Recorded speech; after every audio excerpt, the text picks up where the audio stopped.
Punjab Public Service Commission has recently announced the posts for lecturers in different subjects, and since my subject is English, so I will talk about it कि आपको इस particular subject की जो preparation है वो किस तरह से करनी है। बहुत सारे students और ख़ास तौर पे वो students जो कि लाहौर शहर से नहीं हैं और बाहर हैं और इस वक्त तो वैसे ही कोरोना की वजह से भी नॉर्मलाइज नहीं हुए, आपके जो हॉस्टल्स वगैरह हैं तो लोग वहाँ पर मौजूद हैं और वो रब्ता कर रहे हैं।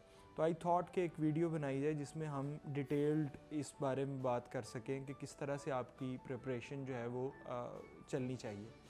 अब सबसे पहले तो आपको पेपर के पैटर्न को समझना बहुत ज़रूरी है। आप सभी लोगों ने एमफिल या एमए तक की 16 इयर्स एजुकेशन आपकी है, आप सब्जेक्ट को मुख्तलिफ एंगल से ऑलरेडी पढ़ चुके हैं, you are familiar with the crux of the subject already. So मैं सिर्फ आपके साथ ये डिस्कशन करूँगा कि इस एग्ज़ाम के हवाले से स्पेसिफ़िकली आपको किस तरह से प्रिपेयर करना चाहिए। सो उसमें एक तो आपने जो सबसे अहम बात आपके जहन में होनी चाहिए वो ये है कि जब भी आप लिटरेचर की बात करेंगे और जितना भी लिटरेचर लिखा गया है वो किसी वैक्यूम में लिटरेचर नहीं लिखा गया। एक ख़ास तरह की सेटिंग में, एक ख़ास तारीख़ी दौर में वो जो लिटरेचर है वो प्रोड्यूस किया गया है। अब जब हम बात करते हैं कि आपका MCQs का पेपर होगा तो उसमें मुख्तलिफ़ किस्म के MCQs आपसे पूछे जा सकते हैं। अब लिटरेचर का सब्जेक्ट है, ज़ाहिर है उसमें कुछ फैक्ट्स एंड फिगर्स हैं जो ज़्यादा से ज़्यादा पूछे जाएंगे उसमें, और वो वाली पॉसिबिलिटीज़ जो कि आपसे MCQs में पूछी जा सकती हैं उस पे आपने बहुत ज़्यादा फोकस करना है। और उसके लिए सबसे जो बेस्ट आपकी स्ट्रेटजी हो सकती है वो ये है कि you should start with the book that covers the whole history of English literature at first place. उसके लिए कौन सी बुक्स हैं वो भी मैं आपके साथ कंसल्ट कर लेता हूँ, और आपको चाहिए वो मैं डिस्क्रिप्शन में भी उनकी डिटेल्स जो है वो नाम वगैरह लिख दूँगा, आप वहाँ से वो देख सकते हैं। उसमें सबसे अहम आपने 3 बुक्स अपनी बेसिक बुक्स के तौर पे यूज़ करनी है। नंबर 1, आप एक आम बुक उर्दू बाज़ार में अवेलेबल है BR मलिक की history of a short history of English literature और समथिंग लाइक दैट, एक आपने वो बुक यूज़ करनी है। सेकेंडली जो बुक आपने यूज़ करनी है that is William J longs history of English literature, alright. और उसके बाद आप एक और बुक यूज़ करें दैट इज़ डेविड डैशेस। ये 3 बुक्स अगर आपके पास मौजूद हैं तो आप उसकी डिटेल्ड रीडिंग करें। अच्छा, बहुत सारे लोग पूछते हैं कि काफ़ी बुक्स अवेलेबल हैं उर्दू बाज़ार में MCQs की, और शायद आपको MCQs टाइप पेपर आएगा तो आपको MCQs की वही जो प्रिपरेशन है रेगुलर उन बुक्स से वो कर लेनी चाहिए। I would not suggest that. आप लोगों को ये करना चाहिए कि आप एक सब्जेक्टिव पेपर की तरह इसको तैयार करें, सारी चीज़ें डिटेल में उसको पढ़ें और उसमें से जितनी इम्पोर्टेंट इन्फॉर्मेशन है वो आप अपने नोट्स में अलग से उनको लिखते जाएं। अब वो आपने किस तरह से प्रिपेयर करना है, जब भी आप एक एज स्टार्ट करेंगे, for example you will start with the Anglo Saxon age से आप स्टार्ट करते हैं तो आपको कुछ चीज़ें जहन में रखनी हैं कि जो भी एक एज किसी भी बुक में लिखी गई है उसका ख़ास तरह से लिटरेचर तो है जिसको आप देखेंगे, लेकिन एक पॉलिटिकल बैकग्राउंड भी है। पॉलिटिकल बैकग्राउंड के साथ सोशल और इकोनॉमिक बैकग्राउंड भी उसके साथ चल रही है। अब उस ख़ास एज में कोई बहुत बड़ा इवेंट जो हुआ हो, कोई रेवोल्यूशन आई हो, कोई एपिडेमिक आई हो, ठीक है, वो उसकी रिफ्लेक्शन लिटरेचर में तो मौजूद होती ही है, लेकिन स्पेसिफ़िकली आपको इस पेपर के लिए वो याद रखना पड़ेगा कि वो फॉर एग्ज़ाम्पल प्लेग किस एज में थी, या कोई रेवोल्यूशन जो थी वो किस एज में थी, उसके ईयर क्या थे, उसकी कॉजेज़ क्या थी, उसके नाम क्या हैं मुख्तलिफ। फॉर एग्ज़ाम्पल रशियन रेवोल्यूशन है 1917 की, तो वो आपको पूछ सकता है कि बोल्शेविक रेवोल्यूशन क्या है, तो you should know everything about it, alright. फिर इसकी रेलेवेंस क्या है, मतलब जिस भी एज को आप तैयार कर रहे हैं यू शुड नो कि उसके मेजर करेक्टरिस्टिक्स क्या हैं जिसको हम स्पिरिट ऑफ द एज कहते हैं, you should be familiar with it, alright. उसके बाद जो भी आपकी एज है उसको आपने ये बात याद रखें कि किसी भी हिस्ट्री ऑफ इंग्लिश लिटरेचर में जो आप एजेस मुख्तलिफ कवर करेंगे उनको समटाइम्स किसी पॉलिटिकल लीडर के साथ उसके नाम को एसोसिएट किया जाता है, जैसे विक्टोरियन एज है, एलिज़ाबेथन एज है, या फिर वो मुख्तलिफ उसके करेक्टरिस्टिक्स हैं जिसके साथ उसको एसोसिएट किया जाता है। किसी राइटर के साथ आप शेक्सपियरियन एज है, ठीक है, उसके साथ एसोसिएट किया गया हुआ होता है उसको। तो आपको उसके जो एग्जैक्ट नेम्स हैं, समटाइम्स एक से ज़्यादा नाम भी किसी एज के हो सकते हैं जो मुख्तलिफ इन जो राइटर्स मैं आपको बता रहा हूँ इन बुक्स में आपको मिलेंगे, वो आपने गौर करना है, वो आपके नोटिस में आनी चाहिए बात, और वो आपको याद होनी चाहिए। अच्छा, अब इसके साथ जब आप वो एज पढ़ेंगे और उसमें आपने ईयर्स जितने भी हैं वो मेंशन्ड, वो आपको अच्छी तरह से असबर होने चाहिए। अब आते हैं बात कि आपने इसको बाकायदा एक एज को प्रिपेयर किस तरह से करना है। जब भी आप एक एज पढ़ते हैं, आप शेक्सपियरियन एज पढ़ रहे हैं, ठीक है, आप कोई भी एनी एज आप वो पढ़ते हैं, आपने उसमें देखना है कि हमें पता है कि जितना भी लिटरेचर लिखा गया है वो मुख्तलिफ जॉनराज में लिखा गया है। अच्छा, with the passage of time आप ये भी देखेंगे कि फॉर एग्ज़ाम्पल नावल का जॉनरा किस सेंचुरी में आता है और उसकी कॉजेज़ क्या थी, और वो जो बहरहाल हम एक जेनेरिक वे में मैं आपसे बात कर रहा हूँ कि जितने भी जॉनराज उस एज में अवेलेबल हैं, उस जॉनरा के कौन कौन से राइटर्स हैं। अच्छा, इन बुक्स में आपको बड़ा क्लियरली पता लग जाएगा कि who are the major writers of each genre and who are the minor writers. You cannot ignore the minor writers, and not just the names of the minor writers, their works too, कि उन्होंने किस field में कौन से works लिखे हैं, वो आपको अच्छी तरह से याद होने चाहिए, ठीक है। सो आप अपने नोट्स बनाएं, और ये आप बड़ी बड़ी स्पीड में बना सकते हैं। आप एक बिल्कुल स्पीड में पढ़ें ये इन बुक्स को, और ये इन्फॉर्मेशन आप वहाँ से निकालते जाएं। अब ये आप जब B.R. मुल्क पढ़ेंगे फॉर एग्जांपल, तो उसके अंदर वो बोल्ड करके उसने काफ़ी इन्फॉर्मेशन दी हुई है। जो उसका पार्ट मिसिंग है वो आपको विलियम जे लॉन्ग की बुक में अवेलेबल हो जाएगा। विलियम जे लॉन्ग की बुक इसलिए बड़ी ज़रूरी है कि वहाँ पे आपको हिस्टोरिकल बैकग्राउंड जो है वो शुरू में इंट्रोडक्शन में ही दे देता है, कौन सा किंग था, कौन सी क्वीन थी, वो कोई उनकी बहुत बड़ा उससे रिलेटेड कोई इवेंट है तो वो आपने नोटिस करना है। उनके ईयर्स आपको पता होने चाहिए। फॉर एग्जांपल एक एज के अंदर अगर 2 किंग्स गुजरे हैं तो वो एक किंग का एरा कौन सा था, दूसरे का कौन सा था। So dates, in short dates जितनी भी हैं वो आपको इसमें याद करनी है, अलग से आपने लिखनी है हर एज के साथ। फिर आपके जितने मेजर राइटर्स हैं, for example drama is one genre, ठीक है, उसके अंदर जितने आपके मेजर राइटर्स हैं, उन मेजर राइटर्स के कौन से वर्क्स हैं, all of them, not just the major works और the works you are already familiar with, all the works, उनके ईयर्स कोई आप मिस नहीं कर सकते, ठीक है। राइटर कब बर्थ हुई, कब उसकी डेथ हुई, आपको ये पता होना चाहिए, उसकी डेट्स पता होनी चाहिए, ठीक है, मंथ्स पता होने चाहिए। वर्क्स कब पब्लिश किए गए, अगर कोई वर्क जो है वो दूसरी बार पब्लिश किया जाता है तो उसकी डेट कौन सी है, वो ये आपसे पूछ सकता है, ठीक है। अच्छा, इनमें आपने ये भी ख्याल रखना है कि अगर कोई एक राइटर किसी दूसरी राइटर के साथ उसका आपस में कोई रिलेशनशिप है तो उसके साथ भी आपको ये इन्फॉर्मेशन भी ज़रूर होनी चाहिए, दैट इज़ वेरी इंपॉर्टेंट, ठीक है। सो आपने तमाम एजेस में हर जॉनरा कवर करना है, हर जॉनरा में हर राइटर कवर करना है, मेजर राइटर उसके सारे के सारे वर्क्स, माइनर राइटर्स उसके सारे के सारे वर्क्स। आप ये जितनी स्पीड में हो सके ये अपने सारे नोट्स पहले नंबर पे निकाल के एक तरफ रख दें।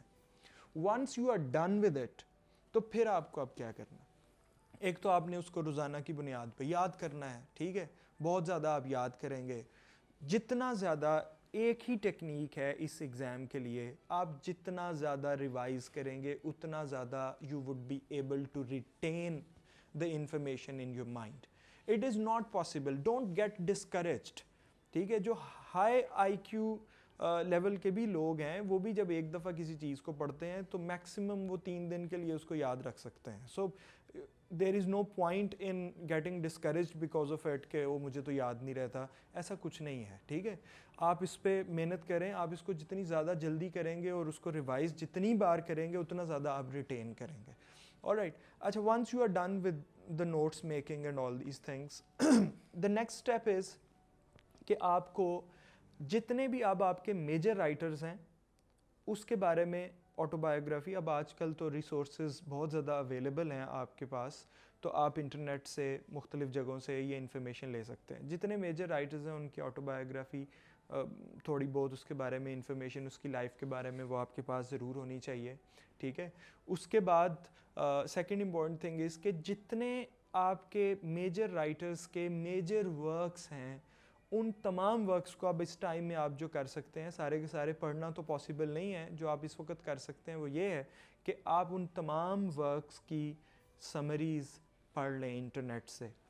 उस वर्क के अंदर, नावल के अंदर, ड्रामा के अंदर कौन से मेजर करेक्टर्स हैं, उन करेक्टर्स के आपस में रिलेशनशिप्स क्या हैं, प्लॉट क्या है, वो सब कुछ आपने प्रिपेयर करना है। आपको अच्छी तरह से याद होने चाहिए कि किस ड्रामा में, किस नावल में कौन से करेक्टर्स मौजूद हैं। सो ये सारी डिटेल आपको डेविड डेशिस काफ़ी हेल्प करेगी बुक जो है उसकी ये इन्फॉर्मेशन हासिल करने में, और आप गूगल से भी कर सकते हैं। There are so many resources in this age available to all of you. Alright, अच्छा, अपार्ट फ्रॉम दैट अब एक चीज़ आपने जहन में रखनी है, अभी तक मेरी जितनी गुफ्तगू थी वो सारी की सारी थी हिस्ट्री ऑफ इंग्लिश लिटरेचर, लेकिन आपसे क्वेश्चन पूछा जा सकता है from literature written in English. Alright, so आपको रशियन नावल जो लिखा गया है या पाकिस्तानी ख़ास तौर पे जितने भी इंग्लिश में लिखने वाले हैं उनके बारे में भी आपको तमाम इंफॉर्मेशन हासिल करनी है, ठीक है। ये आप इंडियन राइटर्स जितने भी हैं, पाकिस्तान में जो लोग लिख रहे हैं, ठीक है, अब ख़ास तौर पे जो रशियन नावलिस्ट्स हैं उसके बारे में आपको पता होना चाहिए। फिर अमेरिकन लिटरेचर, एफ्रो अमेरिकन, ये सारे जितने भी राइटर्स हैं इनके बारे में आपके पास इंफॉर्मेशन होनी चाहिए।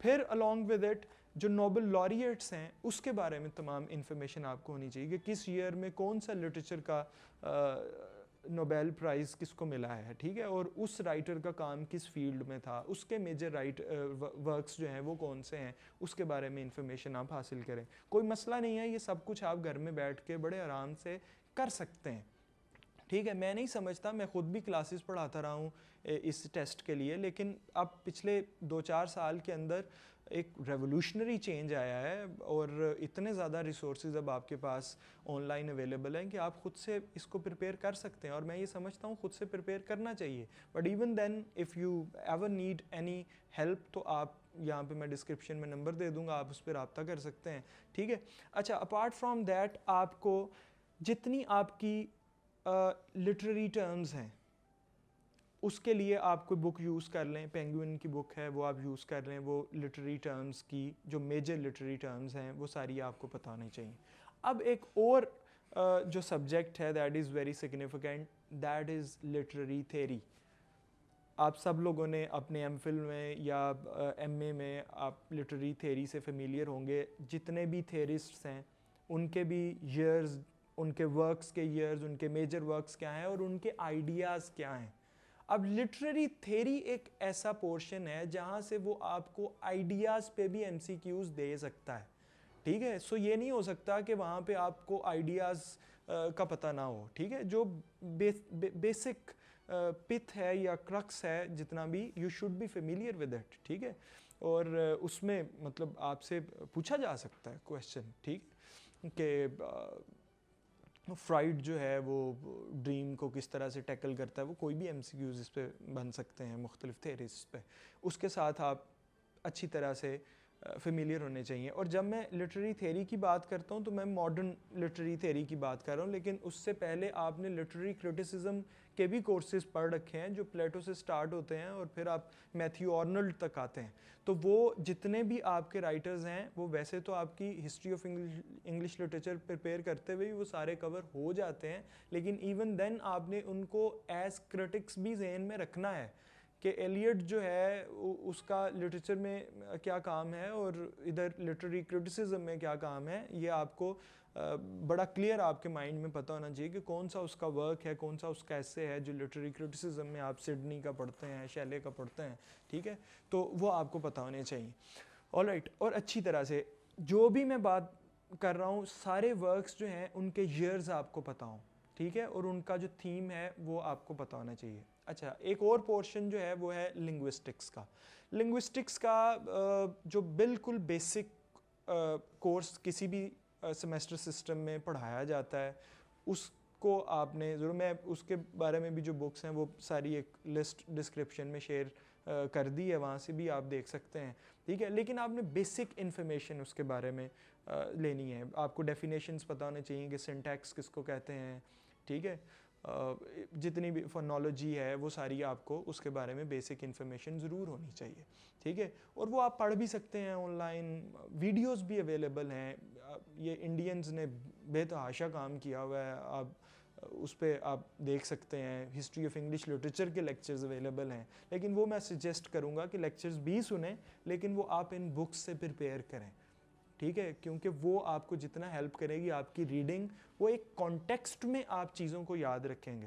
ह्यूमन माइंड हमेशा कॉन्टेक्स्ट में चीज़ों को याद रखता है, ठीक है। So this exam is not just about your scholarship, at the same time it is the name of technique too, कि आप किस तरह से इसको प्रिपेयर करते हैं। ऑलराइट, सो मेरी सजेशन ये होगी कि कहीं जाके वक्त ज़ाया करने की आपको कोई ज़रूरत नहीं है। ये तमाम मटेरियल जो मैं आपको बता रहा हूँ इसको आप यूज़ करें, घर में बैठें, पढ़ें, ठीक है। अब जब you are done with all these things, तो फिर जो काम किया जा सकता है वो ये है कि आप किसी जगह पे अपने आप को असेस करवा लें, टेस्ट दे दें।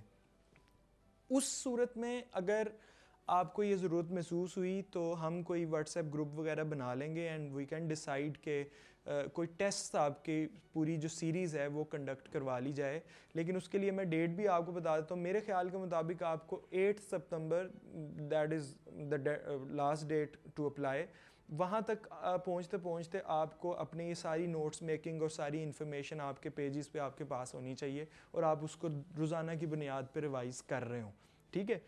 वो काम आप करें और 8 तारीख के बाद we will definitely start a test series, ठीक है। जितने लोग जो वो उसमें इंटरेस्टेड होंगे वो इस नंबर पर रब्ता करके तो वो रजिस्टर करवा सकते हैं। वो ऑनलाइन भी हम कर देंगे, जो लोग शहर से बाहर हैं उनके लिए भी हम अवेलेबल कर देंगे, ऑनलाइन टेस्ट भी होंगे, और जो लोग यहाँ पर आके टेस्ट देना चाहेंगे वो भी हम अपॉर्चुनिटी ओपन रखेंगे, जितने भी लोग यहाँ पर मौजूद हैं, ठीक है। उससे आपको अपनी असेसमेंट होती जाएगी। फॉर एग्जांपल आपकी तैयारी, आपने यहाँ पे आके टेस्ट दिया, आपने नहीं अच्छा परफॉर्म किया, आप तैयारी जारी रखते हैं, ठीक है। 3 टेस्ट के बाद, 4 टेस्ट के बाद, 5 टेस्ट के बाद यू फील कि आप में बेहतरी आ रही है, आपकी माइंड कितने दिन के लिए चीज़ों को मेमोराइज़ कर पा रहा है, जब आपने इतनी रिविजन्स कर ली हैं तो कितनी चीज़ें आपको याद आ रही हैं, ठीक है। सो इन शॉर्ट कॉन्टेक्स्ट में तैयारी करें और फिर असेसमेंट की तरफ जाएं, ठीक है। और डायरेक्ट एमसीक्यूज़ को याद करने की कोशिश ना करें, it will not at all be helpful to all of you, alright. हाँ, आप एंड पे जो एमसीक्यूज़ की बुक्स हैं वो अपनी असेसमेंट के लिए ख़ुद से उनको ज़रूर प्रिपेयर कर सकते हैं, जितने ज़्यादा हों एमसीक्यूज़ उससे किया करें, लेकिन थॉरो तैयारी करें। Thorough preparation is the key. अगर आप थॉरो प्रेपरेशन कर रहे हैं, आई डोंट थिंक कि कोई भी रीज़न हो सकती है कि आप ये एग्ज़ाम ना पास करें, ठीक है। लेकिन be true to yourself. जब आप प्रिपेयर कर रहे होते हैं आपको पता होता है कि मैं अपने साथ ऑनेस्ट हूँ या कि नहीं, ठीक है। So you will have to work a lot, but I think you can do it. So thank you very much. If you ever need any help, I am always available. Thank you.